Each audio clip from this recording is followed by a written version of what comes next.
All right, so we're going to start off this podcast today to actually mention, as we actually recorded this whole episode, but as we were recording, we found out about the passing of an icon from the 80s, right? Mm-hmm.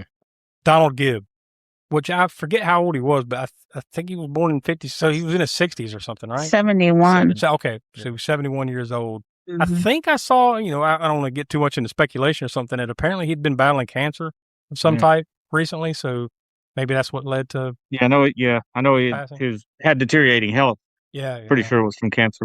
But if that name doesn't ring a bell right off the jump, his face surely would. Right? If you've ever seen Revenge of the Nerds, which I believe he was in all those movies, right? But at least the first one. I know, definitely the first two and maybe the fourth one, I believe. Yeah, something like that. There was 4 or 5 of those things. But anyways, he was Ogre in Revenge of the Nerds. And he was also, I forget the name of his character, but he was in the Van Damme classic Bloodsport. Ray Jackson. Yeah, he played Ray Jackson, yep. Yeah. By the way, that's a movie, well, hell, I guess both those movies we should get to eventually, one way or another on Cult Corner, whatever, they'll worm their way in here somehow. But Bloodsport for sure has been nominated before. Yeah. It's not, Revenge of the Nerds probably has been too, but... Yeah, I think it has. It just hasn't landed that way. But also a few years back, Smoke, you and Tiana, y'all met Donald Gibb, right? And one of the Mad Monster or one of these different horror. Probably Mad Monster in Charlotte. Yeah. And y'all got to meet him, and you actually spoke to him, and he endorsed the podcast, right? Like he did a little audio snippet, which we'll play for you here before the episode starts. So he had some kind words to say about the show or whatever. But yeah, so you guys got to meet him and everything. You got his autograph and all that jazz. So what was your experience like meeting him? Oh yeah, he was a really cool down to earth guy. I mean, it's funny because I guess he's a biker. I mean, he's wearing that Harley Davidson shirt in Bloodsport, not just because. I mean, I assume he's a biker because one of the first things he said to me, I was in line, was like, is that because I was wearing my Harley Davidson boots? He's like, nice boots or something like that, So it's and that, and then just talking about Bloodsport and his time as Ogre. But my favorite, of course, is Jackson and Bloodsport. Even though I love him as Ogre and everything, but I have such a nostalgia for Bloodsport. And actually, I haven't even seen Bloodsport 2, and he was in the sequel, and it doesn't have Van Damme in it, and I kind of avoided it all these years because I didn't think I thought it was just going to be a lesser sequel, but apparently that's got a big cult following behind it, the part 2, and a lot of people like it even better than the first one, so I'm going to check it out. Yeah, and there's probably tons of other things. I'm sure I don't have his whole filmography sitting right here in front of me, but I remember him from some other stuff, and he was in tons of like random episodes of TV shows. Yeah, lots of like one-off episodes of like Night Court. I remember he was in Night Court. He always played the same sort of character too, right? Yeah, whether he was a good guy or bad guy, he was always, that. Kind of the big tough guy, meathead. Either a tough guy or like a big teddy bear kind of guy, depending on what role he was playing, right? And from what I understand, I think he was kind of like that in real life too. So, the unfortunate passing. We haven't done anything here on the show with him, but he did have some words to say about the Spook Show that time. So that's the way we're going to leave. We're going to let Don Gibb introduce the show for us. So there you go. Hey, this is Don Gibb. Watch the All-American Spook Show horror podcast, or I'll come to your house and make you watch it. Thank you. Today's podcast is brought to you by Audible. Get a free audiobook download and 30-day free trial at audibletrial.com/spookshow. Then go over to morbidlybeautiful.com, as we are now part of the Morbidly Beautiful Podcasting Network.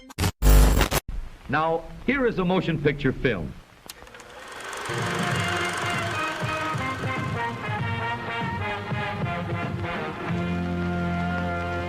And now, ladies and gents, it's yo time.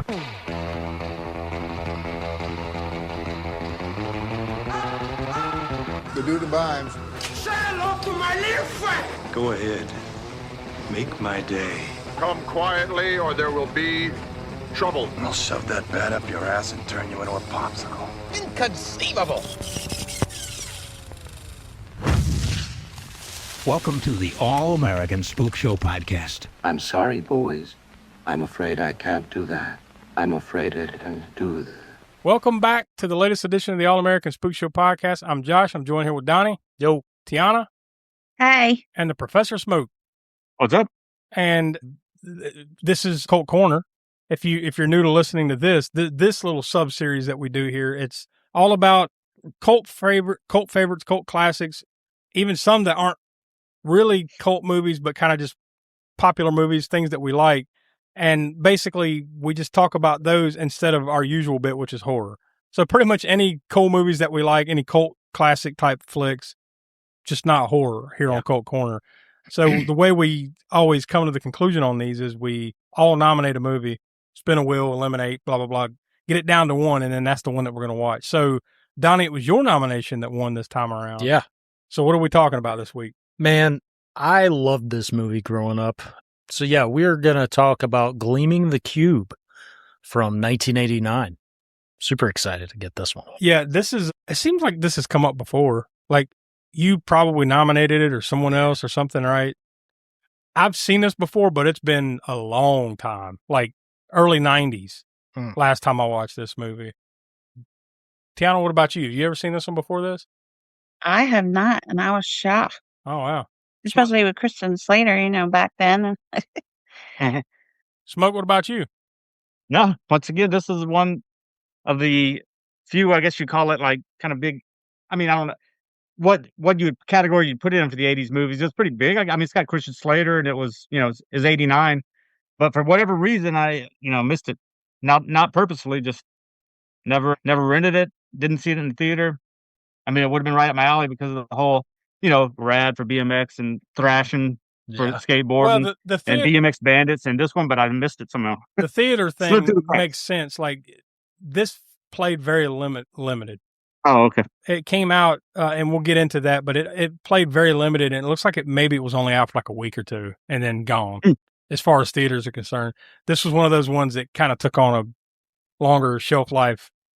On VHS. It came a cult film during the video rentals. It's your classic cult film in that way. Somehow I missed it during that too, though. Yeah, but I mean, like I said, I saw it. This was one of those ones that got played on USA or HBO. It got played on cable, local TV, and all that stuff. So like that's when I caught it, probably a year or two later, or something like that, sometime in the early '90s. I wouldn't say it was one of my favorites that like got put on rotation though. I just hadn't seen it in a long time. But Donnie, you said you used to watch the shit out of it. I used to watch the shit out of this movie. And I will say that this one is different from, and we'll get into that, not, how much we liked it and all that jazz, but like, this is different in the sense that like, it's a skateboard movie that's not necessarily about skateboarding. Yeah, exactly. Yeah. And it's more serious than what you expect. Like there's an actual fairly well told story that is taking place here, Yeah. It's interesting they went down that path for whatever reason. I mean, you have the skateboarding aspect. You have actual skateboarders like Tony Hawk in the movie and behind the scenes training Christian Slater, et cetera, doing stunts. But yet it's a movie not even about that. But it is about that, but it's not about that. Yeah, it's weird. It's just interesting like mix of like that they went with for it's not like Rad where it is a BMX movie. Everything about the movie is about BMX or thrashing, which is also more about the skateboarding aspect, right? They didn't go down that path, which makes it interesting. I think what makes this cool is that skateboarding stuff. But you could take the whole skateboarding thing out of it and still have, like, I think, have a fairly decent tale. Pretty solid plot. Yeah. I mean, obviously that's what makes it as cool as it is and all that jazz. But the time capsule, the whole aspect of the skaters, and then the fact that they use, like I said, actual skateboarders in the movie to do stunts and things, and then his badass skateboard that was constructed for him at the end. Yeah, the super skateboard. Awesome. Yeah, you can take, awesome. but it's like I said though, you could take that out and replace it with chess, and it wouldn't be as cool, but you could still do it. You could take that out. Interesting enough, there's chess in here too. Yeah. You could take that out and you could put it on BMX bikes, dirt bikes, whatever. Just replace it with skis. I don't care, something else, right? And $1.2. Yeah. So. It's interesting in that way. You mentioned kind of, but also if you take that aspect away, you also take the title away. Oh yeah. The titles. I got a grand tale to spin here in a second about the titles, but yeah. And I think I know at least one of the titles that you're going to mention, but I remember seeing it at. Well, it's similar to when I Come in Peace was changed to Dark Angel, when Gleaming the Cube was, I guess, repackaged or whatever as, one of these other titles, man. I was like, the hell is this? Mm-hmm. I know what this is. This is not what it's Oh, titled you mean as. you saw it like as Yeah. Gleaming the Cube, and then you saw it as a different title, and you're like, "What the fuck?" And then, Yeah, I was okay. like, what is this? Well, Yeah. I saw it as a different title with all the same characters. I was like, wait a second. That's not... This is Gleaming the This Cube. is What the Gleaming shit is the Cube. this? What the hell is this? Oh, well, you've teased it, so we got to bring it up. The titles. Yeah. I have what might arguably be the longest list of titles I've ever seen for any movie we've done. It's insane. Really? To compare to like Italian movies, Smoke. Like, this is nuts. Okay? Well, this will be interesting to hear because I didn't look at that part on IMDb. I didn't look at I didn't even realize it went by a bunch of different titles. So this will be the first time I'm hearing these two. Well, here we go. It's also known as, in Denmark, Downtown Hero. I don't know. I don't like that one. Some of these might be like translated titles or whatever, but this is what they're Maybe it sounds better in Danish. Right? Yeah, I don't know. In France, Skate Rider. Skate Rider? Skate Rider. Yeah, which I mean, no, I guess whatever works. Not as catchy, obviously, but it works. In India, it's called A Brother's Justice, which, story wise. Yeah. That jives, right? In Italy, it's called California Skate. Which that's my favorite because that is just like sounds like they're skating and they're in California. Honestly, that sounds like a bad NES title. Well, it's funny you mentioned that one because in Norway it's called Skate or Die. Wow, and that was just straight up a fucking game called Skate or Die. Come on. Yeah. Wait, what year did that come out though? Was that was That was is a well good after question. this, I don't know. or was it? Or shortly after? I don't know. Yeah, I remember that game, but I don't see remember if what you year. can look that up while I'm naming off some of these other titles because I got about 40. Question. When did the What year Skate or Die video game? What year did that game come out? In Japan, it's known as Rolling Kids. Well, that could come out. Well, give it a couple more years, and that could mean something totally different. Oh God! Well, that's terrible. 1987 was Skate or Die. Oh wow! Okay, so it probably was a reference. So in Norway, exactly. They were probably playing off that. Playing off the I would game. imagine. I mean, Skate or Die was a term, but that's why the game True. became Skate or Die. But yeah. It's probably. I guess Gleaming the Cube doesn't translate. Maybe that was just an American California or whatever skating term. That probably wouldn't translate well overseas. Like, what the fuck does gleaming even mean? What the cube? What? I don't know. It barely makes sense here, much less in like Norway or something. In Korea, it's called skateboard. That's about as simple as it gets. Just skateboard. In West Germany, because this is around when they were still East and West Germany, the Berlin Wall and stuff, right? Yeah, the wall fell in, was it 19? Was that around this time? Maybe, I don't know, it was 89, 90? Give or take, but in West Germany, the title was Gleaming Heart. Gleaming the Heart? No, just Gleaming Heart, not the Heart. Oh, Gleaming Heart. Gleaming Heart. Okay. Which I guess that's a little bit of both, right? And then the last one I've got is, that's the one. This is the goofiest one, I think, in the Philippines. Challenge to Win Again. Yeah, that was the one. So you saw that. Yeah, it comes full circle now because the people in the Philippines were pissed off that, our episode of The Green Inferno wasn't the movie, The Green Inferno. Somebody it comes full circle. Set it up to, well, if they were pissed, thank you for being pissed because they got a bot or something to sit there and just watch our episode of Green Inferno on YouTube over and over and over and over. I think still to this day, it's still somebody's watching it. It still gets a lot of watches in the Philippines. I think it's like 65,000 easily. views Last I right checked, now. yeah. And most of that is in the Philippines. You're right. So thanks to the Philippines. But yeah, that's 1, 2, 3, 4, 5, 6, 7, 8, 9 different titles. 10 if you include just Gleaming the Cube. So 10 different titles around the world for this movie. Like that has to rival any movie we've ever watched, including like any like Italian flicks or anything. It has to. Yeah. It's probably just because of that term doesn't really translate well overseas. So they just like all these different overseas places decided to call it whatever the hell they wanted to call it. Except for Gleaming Heart. That was about the closest. It had gleaming in it anyways. Well, I never got a clear answer exactly what the hell Gleaming the Cube means. In the movie, they say it's like pushing your limits to the edge, right? Like it's like pushing your limits. But apparently it comes from an actual quote by Gary Scott Davis in an interview in 1983 in an issue of Thrasher magazine, where he says something like, it's a question, have you ever gleamed inside a cube?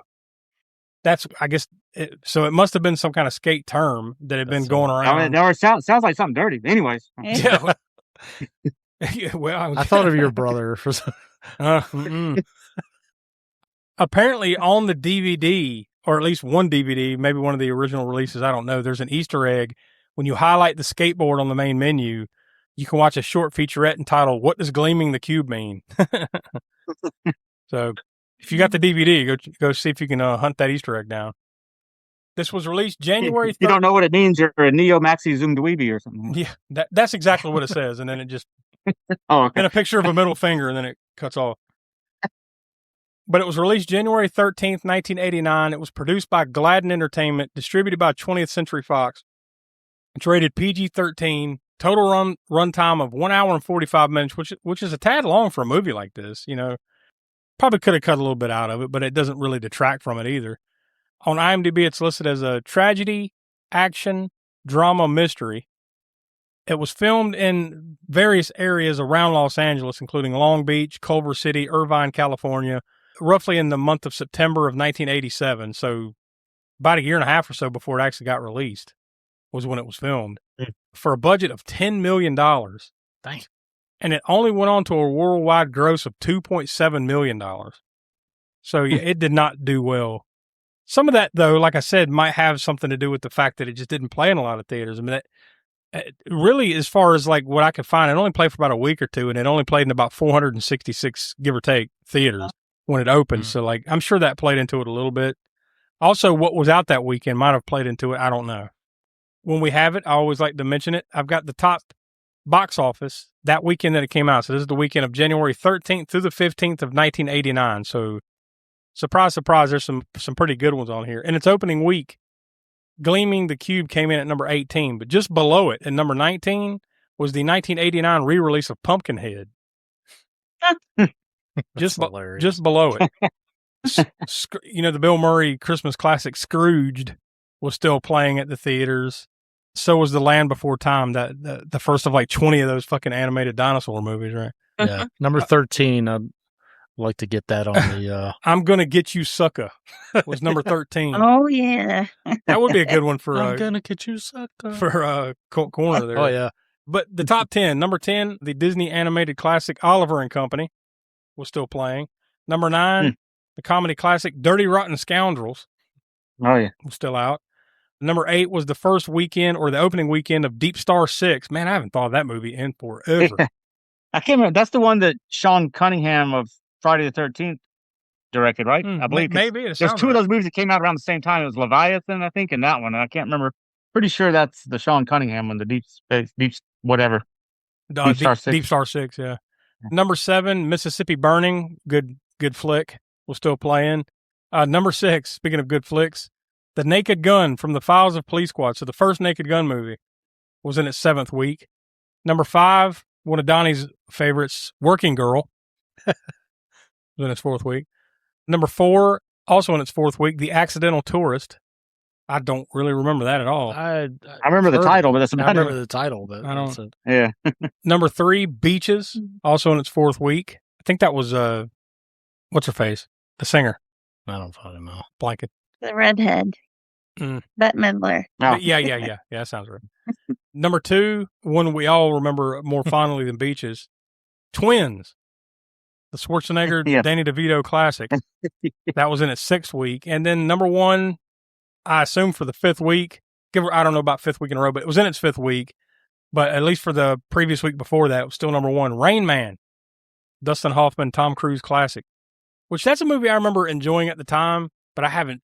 It's like one of those ones you see once or twice and then just put it away. Yeah. And then you're like, oh, yeah, that was pretty good. And then you just kind of forget about it. Once again, probably something that would fit on Colt Corner, I guess, even though that's a big release, but it still would fit kind of under our criteria, right? So maybe one of these days, Rain Man. Yeah. Got to watch Wapner. Rain Man. Fruit of the Loom. I farted. Those have been quotes like in my life for 35 years. Like you forget that half the shit I say comes from Rain Man. So there you go. That was the look back on the weekend of January 13th to the 15th of 1989. So this one though, like maybe would you say that this was probably on the tail end of the skateboard stuff? because it seems like there was a lot of like skateboard type stuff, early to mid '80s through up till the early '90s, and it just kind of died. Not that it ever completely died. I mean, people still love skating, but like that little, it's almost like the Kung Fu period, where there was a peak. Peak. There was a peak. Maybe not the Kung Fu. What I'm thinking of is the ninja stuff, where there was like this. Peak time around that time, and then it just kind of went down, and then there was like 1,000 ninja movies, and then it just kind of went away. Early to mid '80s, that was like the peak for them, right? And then there's sporadic ones beyond that, but yeah, I think Thrashing was 1986. The other major skateboarding movie, same year that Rad came out. Yes, it was funny. There's like at least two. Like, well, there's this one, and there's Thrashing, and then with this BMX, there's BMX Bandits and Rad. It just feels to me like I'm sure there's others. This is probably on the tail end of that. I could be wrong, but like this just feels like maybe one of the last big ones. I can't even really think of any other ones that I'm sure if we looked around, we could find them, but I don't remember too many others that came after 1989. Anyways, whether it be BMX or skating.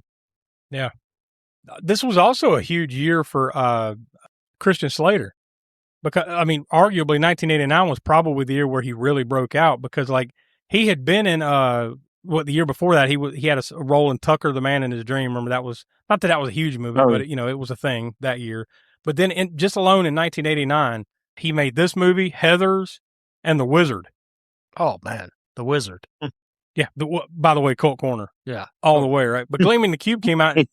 Gleaming the Cube came out in January. The Wizard came out in December of '89, and then Heathers came out in between that in late March of '89. So like Gleaming the Cube, then Heathers, and then later on The Wizard. He was on a roll, or I guess the beginning of his roll. And then his career took off from there, because it was only the next year, the following year, 90, when he had that bit role in Tales from the Dark Side of the movie, but Young Guns 2, he was in that, and then 91, Robin Hood, Prince of Thieves, and then away we go, right? But yeah, it starts right here. Really, would you say though that Heathers was probably his first big breakout? Would you say that? Because like this one that wasn't really successful, it became a cult favorite. Yeah. I'll be honest, I don't know what you're talking about with Heathers. You've never seen Heathers? No, I've never seen it. Oh, really? Really? Oh, yeah. We got to get that on the Cult Corner. That's one we got to get on. Because just like because you can argue girls named Heather, kind of, but there's more to it than that. But like you need that. Could you argue that not only does that start Christian Slater, but Winona Ryder as well, right? Yeah, Heathers. Yeah, and that movie was 1988. It was 1 year before this one, so he was probably kind of this one probably hit. That movie probably helped him get this, and then, of course, pump up the volume another year or two later. The timing might be a little fishy, wishy-washy there, because I only say that because Gleaming the Cube was actually filmed, like I said, in September of '87. Oh, okay. I'm not sure when Heathers was filmed, but it came out in Italy first, believe it or not, in October of '88. But it didn't get a full release here in the U.S. until March of '89. So as far as U.S. audiences, they would have seen Gleaming, if you're going in a row, they probably would have seen Gleaming the Cube right before they saw Heathers.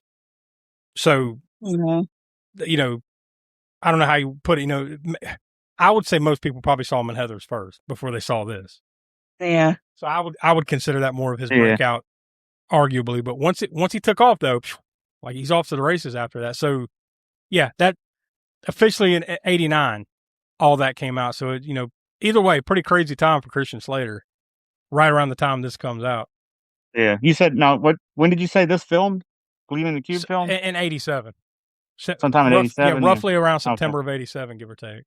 Oh, okay. Because Heather started filming July of '88, according to he had actually already filmed this and then does that. Yeah, and then this actually comes out a little bit before that. All that, like I said, the timing, But yeah, Heathers, dude, that's one you need to check out. Like we need to get we should do it. In fact, at this point, I wouldn't even watch it before the show. We should just put that on at some point down the road. Not too long from now. Yeah. Don't go out of your way to watch it now. Just wait until we get it on the show. Because I think that's one you might appreciate when we get to it one of these days. But speaking of that, Pump Up the Volume is another one. Yeah, that's another Cult Corner one. But that's what was it? Was that a skater movie? Right? No, that was a pirate radio station that he was a high schooler and doing this pirate radio station, and they were like, playing all kind of like punk and all kind of different stuff and having like a talk show type thing, whatnot. Yeah. Then they came after him because of the FCC or whatever. So it's one of those like teen comedy drama things. Yeah. It was directed, this movie, Gleaming the Cube, back to that. It was directed by Graham Clifford, who was the editor on the Rocky Horror Picture Show and another horror movie called Don't Look Now. He was the editor on that. But like as far as directing, like he did a handful of other things, but like this was probably the best and biggest thing that he had done as far as directing wise. It was written by Michael Tolkien, who also wrote The Player, which was, I think, a Tim Robbins movie that came out, give or take around, I guess it was before this. And then he wrote Deep Impact, which was one of those movies we should have got on The Summer Disaster. Oh, yeah. And it was one of those that came out, right? You know, how they get on, Hollywood gets on those wave of movies or whatever. And then there's a bunch of different, whatever, asteroid movies. Yeah, that was like that. Yeah, because it wasn't long after Armageddon, right? Yeah, it was like that mid to late 90s, like disaster, like every other week. It seems like there was a new disaster movie. Or like the volcano movies like Dante's Peak or whatever. Dude, I love those. Dude, that movie's awesome. Yeah. Dude, spoon feed me those movies. I can flip it over to TNT right now, and one of those movies is probably on, and I'm going to stop and watch it. Yeah, I'm going to watch a grandmother step out of her boat and get burned up. And I'm just going to sit there and watch it. And I was like, okay, it's not really my favorite part of that movie, but I mean, I can't tell you how many times it's a great scene. I've seen, maybe not from pillar to post, beginning to end, but at least a good portion. I can't tell you how many times I've seen Volcano or Dante's Peak or even 2012. You know, dude, I'm telling you, just put it in a bowl, spoon feed it. I can watch that shit all the time. Well, like the classics for me, the first one I remember that kicked that off for me was Towering Inferno. Oh yeah, dude, that's I saw that on TV back in the day, and then anytime that would come on, I'd watch it. You know, for me, it's between Towering Inferno or Poseidon Adventure. Yeah, that one too. You know, that really, I'm talking about the original, not the Kurt You're talking about the one with Steve Guttenberg, right? That remake, that was awesome. No, I'm kidding. The original. That's another one too, Poseidon Adventure. Like if I'm flipping it around and I see that's on, I'm stopping and I'm watching the end of it. Like I'm watching that every time. I love that movie. But it stars, like we said, a young Christian Slater, arguably one of the, between this or Heathers, right? First big breakout for him. Stephen Bauer, who was the cop, the cop that helps investigate the situation there. He was in Scarface. Yeah. He played Manny in Scarface. He was also in Primal Fear. Richard Hurd, who's kind of one of the main bad guys, Lawndale in this one. Dude, his hairpiece is just absolutely ridiculous in this movie. Just absolutely just bonkers. He was a real well-known, unfortunately, he passed away back in 2020, but at the age of 87. But he had a long, long career of being a character actor. Like he was in All the President's Men, The China Syndrome, hell, all the way down to Get Out. He was in that. One of the last things that he did, believe it or not, in 2017 was Get Out. So he had a long character actor history of bit parts. One of those dudes you look at and say, oh yeah, it's that guy. Lee Tuan as Colonel Track. He's the dad, the Vietnamese dad of I guess the love interest, whatever she is in the movie. He was in Above the Law. So any connection to Steven Seagal is always welcome. Is it? Or unwelcome, depends on how you want to look at it. Min Luong as Tina Track. That's like I said, the girlfriend, so to speak. The only other thing really worth mentioning, because she wasn't in much. Hell, I might as well just give her whole filmography because it's only 2 other movies. She's in this, but before this, she was in Big Trouble in Little China. And I feel like I've seen her a lot, though. Well, maybe it's because I've watched those movies a ton. Well, you've seen Big Trouble in Little China a number of times, and then you've seen Gleaming the Cube so many times. I've seen Big Trouble in Little China a lot more than the only other one she did was a movie a year before this called Internal Affairs, and that was a TV movie. That's it. So between Gleaming the Cube and Big Trouble in Little China, you've seen the shit out of her. Speaking of Cult Corner, is another big one we got to get on there. Big Trouble in Little China. Once again, another one I'm surprised we haven't done at some point. Yeah. His brother, Vin. His Vietnamese adopted brother. That was played by Art Chudabala. And he played in a movie called The Stoned Age, which I don't remember seeing that. Things like I've heard of it, but whatever. It's just funny I mentioned it because his name in the movie is called Mike Dick. As opposed to Mike Hunt. But yeah, he's still active today. He's still tons of TV and all that jazz. So he's still around. Mr. Kelly, this is their dad in the movie, is Ed Lauder. He's another one of those character actors. Yeah. dudes. He unfortunately passed away back in 2013, but I mean, he had bit parts in. It's one of those damn parody movies, not another teen movie. God damn. But he was in Cujo. He was in the 1976 remake of King Kong. Here's another cult classic, Real Genius. Yes. From 1985. Oh, yeah. He's in that. I think he played like the principal or the dad in like every other fucking movie. He's just one of those dudes. He was always the same. I swear, when he was like 20 years old, he was probably bald. Is this the bald guy we're talking about or no? Yeah. The dad. Yeah. Yeah, the dad. Oh, yeah. Like, yeah, he's probably like 26. Every movie I've ever seen him, he looked just like that. Yeah. I mean, there's a few other names, but really the only other one worth mentioning is Tony Hawk of what'd you say he's more famous for now? Skateboarding or the skateboarding game that has his name on it? It's one of the it's one or the other, right? Like, I would say he's probably an international icon for the games, but it's because of the skating. It's because of the skating. Yeah. Well, back then it would have been the Bones Brigade. That's true. That was like a big like skateboarding crew, right? Like, and that had it's like the NWO of skating. Yeah. Bones Brigade. It's funny that they remember they slapped the Tony Hawk sticker on the plane when they were riding, when they were looking for pools. Yeah, what a bunch of assholes too. Like they made this dude take him up in a plane just to look for skateboarding spots, and then they're just slapping stickers all over the inside of his fucking plane. All over his plane. You little peckerhead, you're getting all that shit out of here before we get out. It's intermission time. Time to pause and refresh at the snack bar. During this short break, you can treat your taste of good food and sparkling cold beverages, including delicious Coca-Cola. If you're hot dog hungry, we have them. Sizzling, juicy hot dogs served in warm, oven-fresh buns. Plus a complete menu of all your favorites. Visit the refreshment center now. Enjoy delicious food and ice-cold Coca-Cola. Yeah, so, I mean, did anybody else have anything interesting to point out before we get into it? Because I'm sure we're all ready to talk shop on this one. Oh, man. One other thing, because we might miss it when we're going through it, but I sent it to y'all on the chat, there's a cameo in here from Sho Kosugi, right, of Canon Film. Oh, yeah. Not really, but to say cameo is very, very. I put that in quotes as a joke or whatever. But there's a poster on the wall or on the door of the Vietnamese gang dude, whatever guy. Yeah, that plays the part in the plot or whatever. Bobby Wynn, right? The guy at the beginning. Yeah.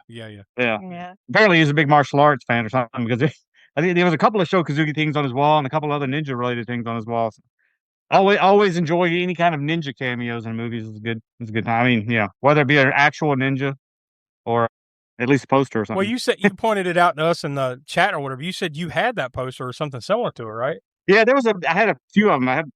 There were back during that time, like we just mentioned earlier, that peak early to mid '80s ninja craze really kicked off back. I mean, well, you can argue the point of, well, we need to do a spotlight on ninja movies and their origins and all that stuff. But in America, at least, it was mainly Cannon's stuff, right? And Chuck Norris's Octagon in '81, and then Cannon in '83 with Enter the Ninja with Sho Kosugi, etc. Revenge of the Ninja and Ninja 3: The Domination, which we've done, right? But and so all these magazines. Have we ever done it? Yes. Yeah. The only one we haven't done, I think, is Enter the Ninja of those three. I mean, the only thing that ever comes and all that stuff. The only thing that ever comes to mind is with that movie is that you'll never look at a V8 the same way ever again. Ninja 3. Yeah. That and that weirdly decorated apartment she had. There was like a fucking tuba hanging on the wall, and so odd. That whole movie's odd. That's peak. Awesome. That's peak Cannon right there, though. Yes, absolutely. Definitely peak Cannon. But anyways, during that time period, Sho Kosugi was all over the place in the kung fu and martial arts magazines and all that, and the posters would be in the magazines. You send off an order, and it was that one where he's got like the climbing spikes on it. Then there's another one where he's doing a flying sidekick. Another one where he was pulling a bow and about to shoot an arrow in you, and had little sayings underneath it. So I had at least 3 of those things. Well, like I said, when you sent us that picture, I was like, only you would notice that. Because I'm like, look, it's fucking Sho Kosugi.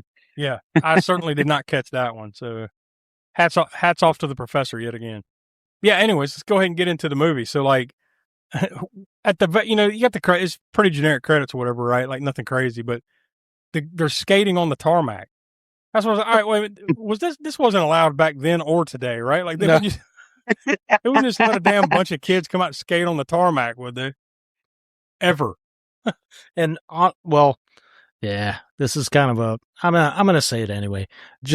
Just a couple of days, I guess, prior to, maybe it was a couple of days before I watched this, is when the guy jumped the fence to the airport.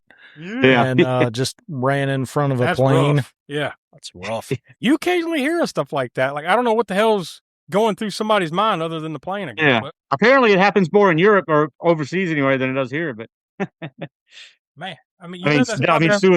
purposeful suicide by airplane. It happens more often that's over there. probably not going to end well when you do that. So I don't know what the hell you're thinking. Clearly you're not.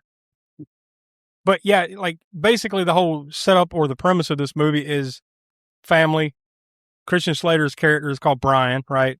He's kind of like I think they said he's like 17. So I guess he's roughly like a senior in high school or something. Like, I don't know if they ever go deep into that, but like he has an adopted brother who's Vietnamese, and they kind of have like this weird relationship because his brother is kind of like the straight edge, by the book, kind of nerdy, kind of, wanting to do like have a fruitful life. And then Brian's kind of like just kind of literally like skating through life. Like, he's a skateboard dude, doesn't really care about much. He's just kind of bad attitude towards everything. Vin, that's his brother. He has a job where he kind of pokes a little too much into some stuff that he shouldn't be poking into. Yeah. And one thing leads to another, and he's confronted about this, kind of taken into a hotel room. And like, I guess the whole point was like they were going to just scare him. Yeah. Yeah. And they end up accidentally like choking him to death. So, why are you laughing? I didn't. Not wholeheartedly. It's just kind of like, I was kind of laughing because how do you accidentally choke somebody to death? I mean, as far as why are you even using the wet towel thing anyways? I mean, that's anyway. that's the thing. Yeah. Maybe with maybe it was the first time he used a wet towel and a little bit more pressure with the wet towel than he thought. Well, he did say that. He said, "This is I've done this dozens of times and I've had it done to me." It's like, wait a minute, what kind of scene this guy into? But he just takes like a huge like hotel towel, wets it, and then like just. But you kind of see it at first, like he's got it around his throat, and they're kind of intimidating him. And then all of a sudden, like they come back, they go out of the room, and then they come back in, and he's fucking dead. So like you don't see it happen, but you know what happened, So right there, like that's what sets this movie apart to me, though. Like, how often did you see that? Oh yeah, that was pretty intense. Like I didn't expect that. I hadn't seen this movie before. Yeah. I didn't expect his brother to die like that. Yeah, I mean, like damn. Yeah, it's going pretty serious here. It kind of comes out of left field because, like, really up to that point, it kind of feels like kind of like a skateboard movie, but like those movies of the time where it's like rowdy teenager type stuff. Yeah, I have to say this. So the director, I guess it was Graham.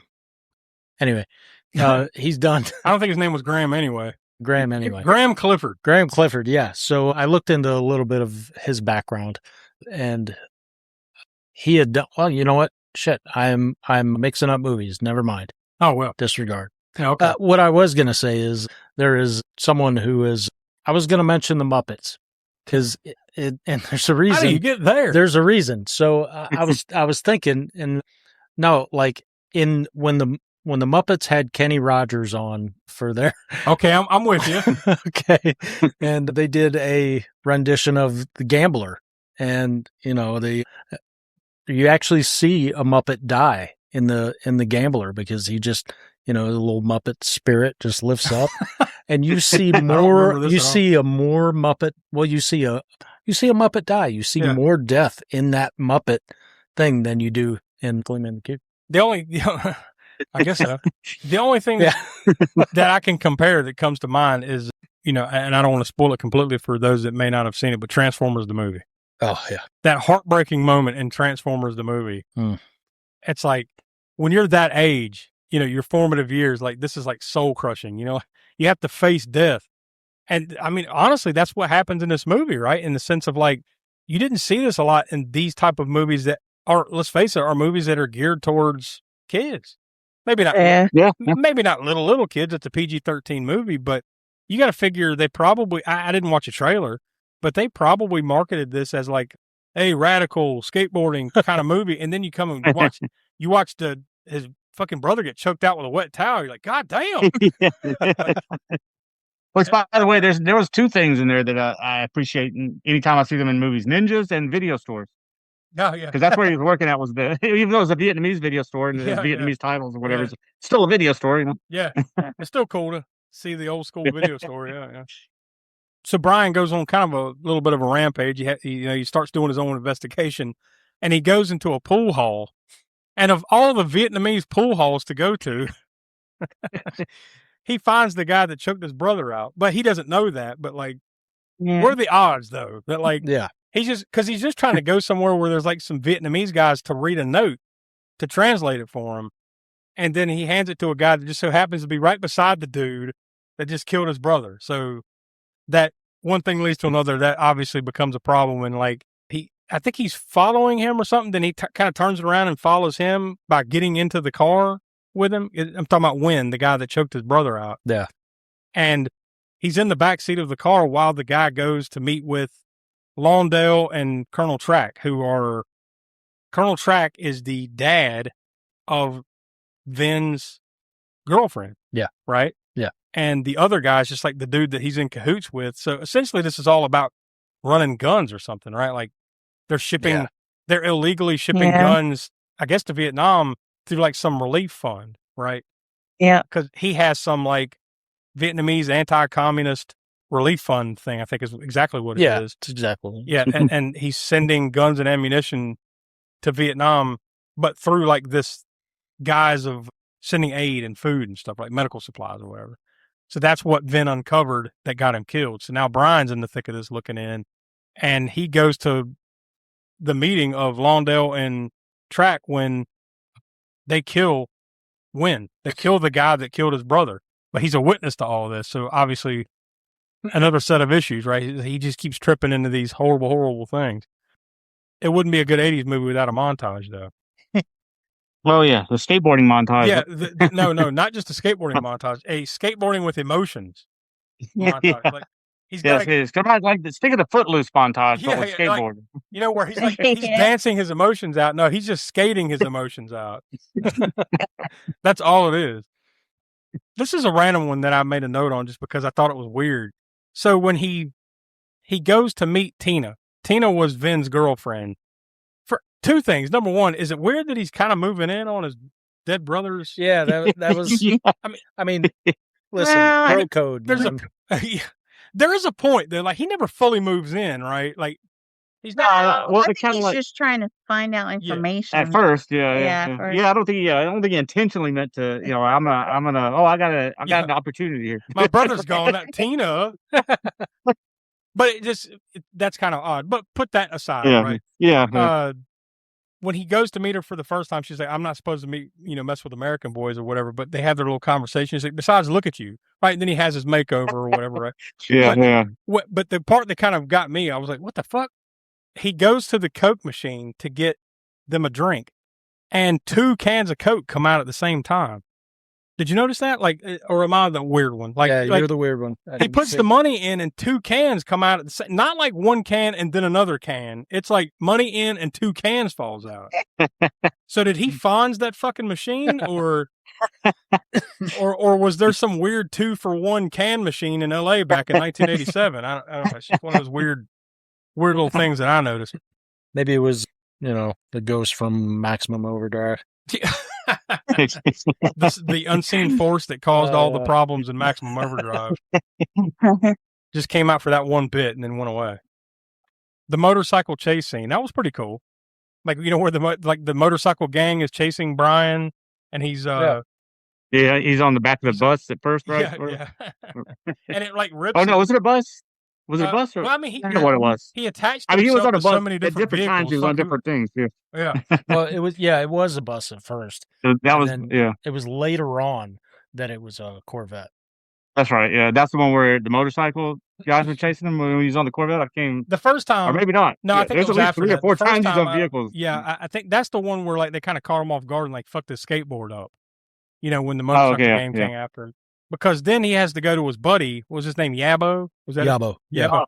Yeah. He has to go to him because he's got like What the fuck is Dude, that? By it's the a way? bomb shelter. Okay, that's what It's I a figured. bomb shelter. That's what I figured. Yeah. Now this Is it that way? I guess that's what it is. I thought it was a sewer. I thought it was some part of the sewer that they just went in and like made it their own. Right No, there. It's like it's a the bomb shelter. It's like the Ninja Turtle It's a lair, bomb shelter. but it's like Yeah. a skateboard Turtle player, yeah. underground Ninja Turtle Dude, lair. I wanted to live in a bomb shelter because of Yabo's house. And he had that awesome little small half pipe. Yeah, it's just like, big enough to go back and forth on. Yeah, it's like a gerbil wheel, and he's just going back and forth on it. But like he goes to him like, I need you to make me a super skateboard.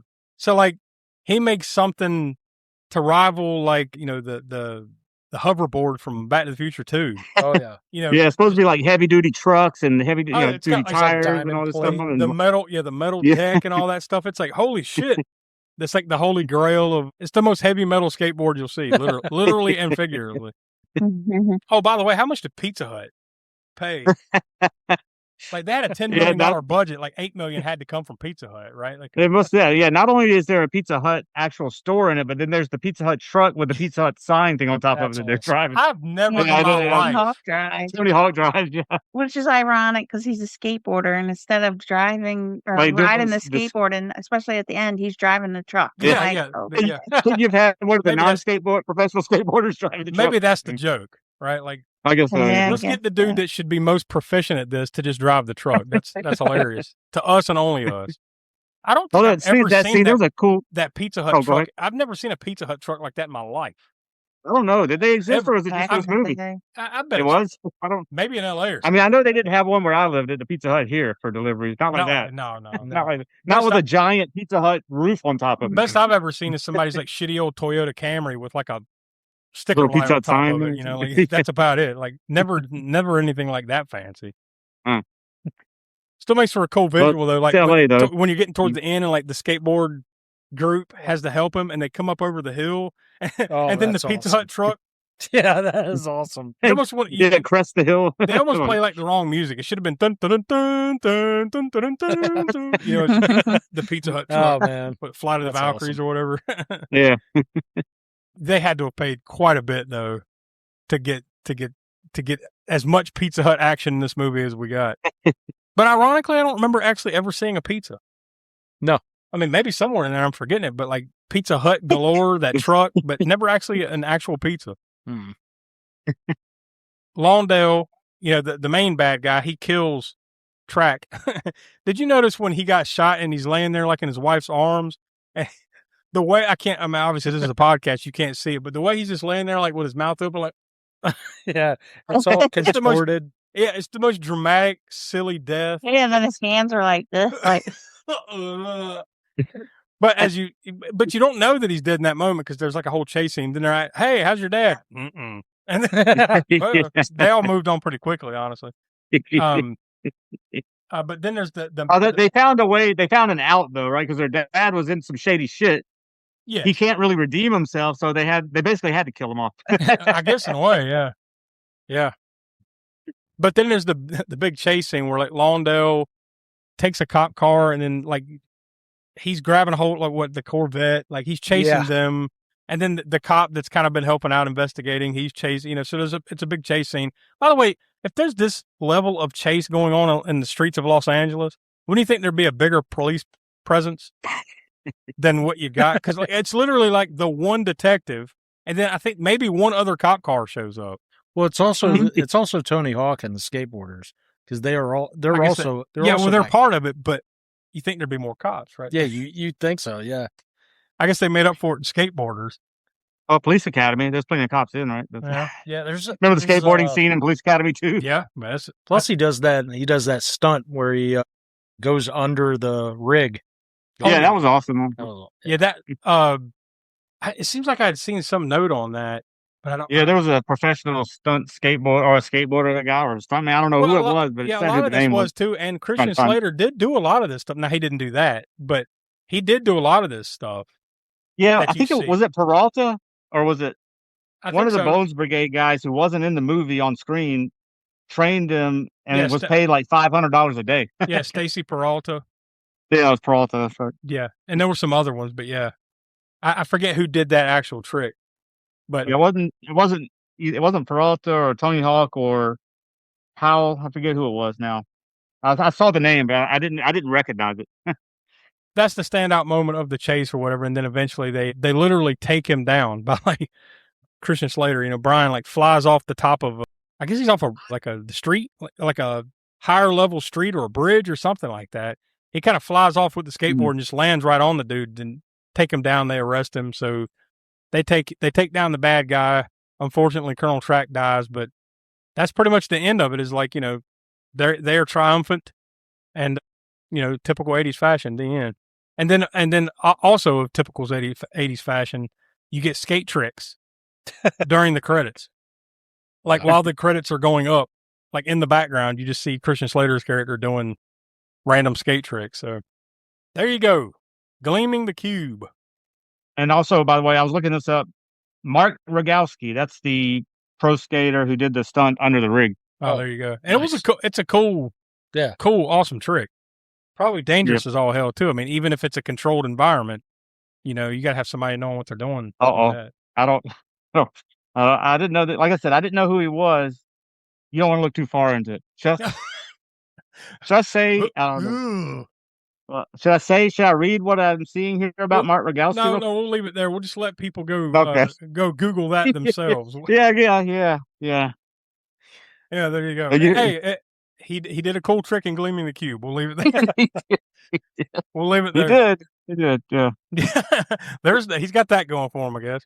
So there you go, Gleaming the Cube. Donnie, so, you know, you kind of halfway brought it to the table. What was your nomination? So we'll let you go first. What are your final thoughts on what now remember, this is Cult Corner, so we're comparing this to Scarface and all the other Cult Corner movies that we've done. So it's a slightly different scale, but it's still 0 to 5.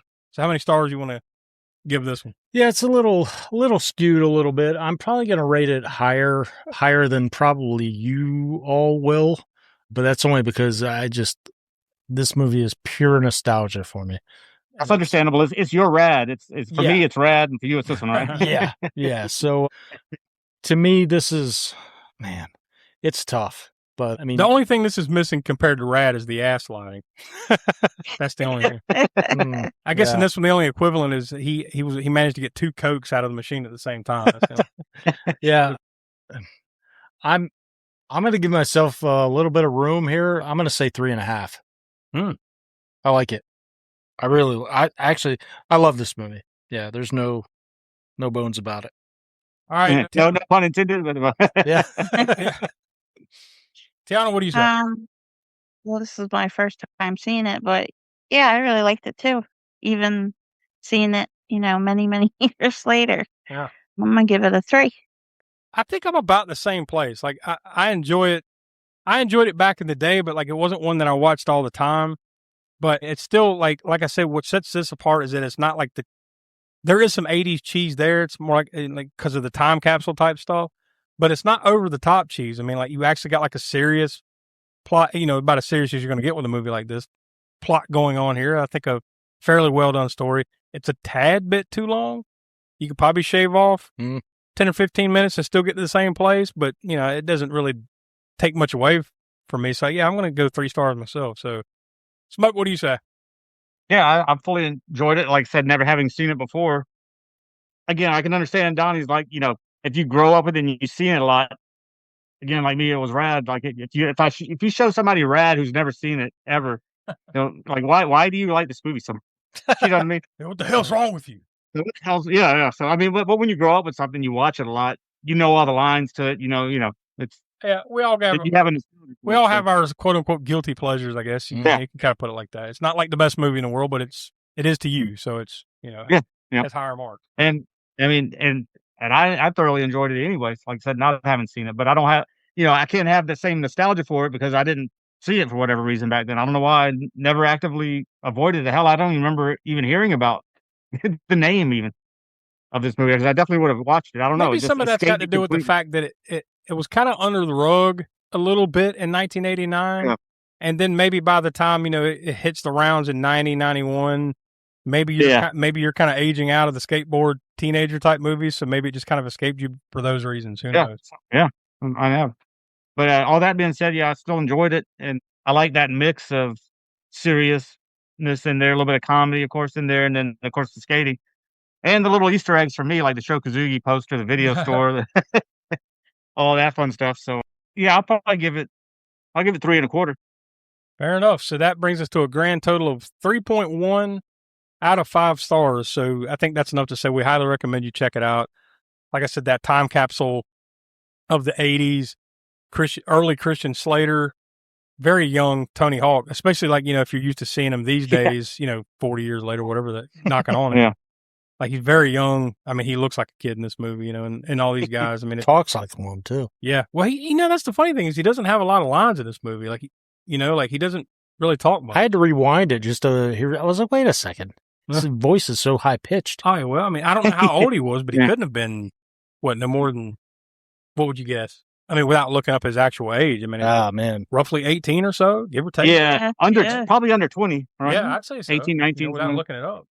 But I mean, what year was Police Academy 2? What year? Tony Hawk. No, do it. We'll do it now. While we're talking about it. But yeah, so they're 3.1 out of 5 stars. So we recommend you check it out. What do we do for cult? Oh, well, we only really do one thing, Donnie. What cult connections could you find for this one? Donnie, where's the cult connections? Come out and play. So this may come as a surprise, or it may not. Actually, I do have one surprise, really. All right, so we talked on the cast side. You got Stephen Bauer, as you mentioned, plays Detective Lucero. He was in Scarface, where he played Manny. There's also someone you kind of missed on the cast side, but that's fine. It's where I come in. Peter Kwong, who plays Bobby Nguyen. He was in Never Too Young to Die. Oh my! Like the funny thing is like he looked familiar. Yeah, but I just figured it was from any random movie that I've ever seen from the 80s. Yeah, but Never Too Young to Die. Yeah, he was also in. He was, I guess he was also in Big Trouble in Little China. Ah, okay. But wait a minute, did you say something about? Did you have a tie-in with Never Too Young to Die? Or? Yeah. Is that what you said? The guy. That's awesome. It's awesome because that was another movie that escaped all of us and none of us had ever seen. Yeah, you're right. Yeah. There's that tie, but yeah, he's the guy that choked out the Vin. The guy that choked him out. Yeah, he was in Never Too Young to Die. Yeah. Also on the cast side, and this is kind of I'll call him an honorable mention because he's not a a main character at all. He's more of a background character. Stan Rodarte, he played a roadie in Kiss Meets Phantom of the Park. Wow. Well, that's another weird thing because that's Gene Simmons again. Oh God, yeah, you're right. What the hell? Oh shit. Yeah, I didn't make that connection. Shit. 6 degrees of weirdness. Yeah. So that's the cast side. The crew side, we've got special effects crew member Phil Corey, who.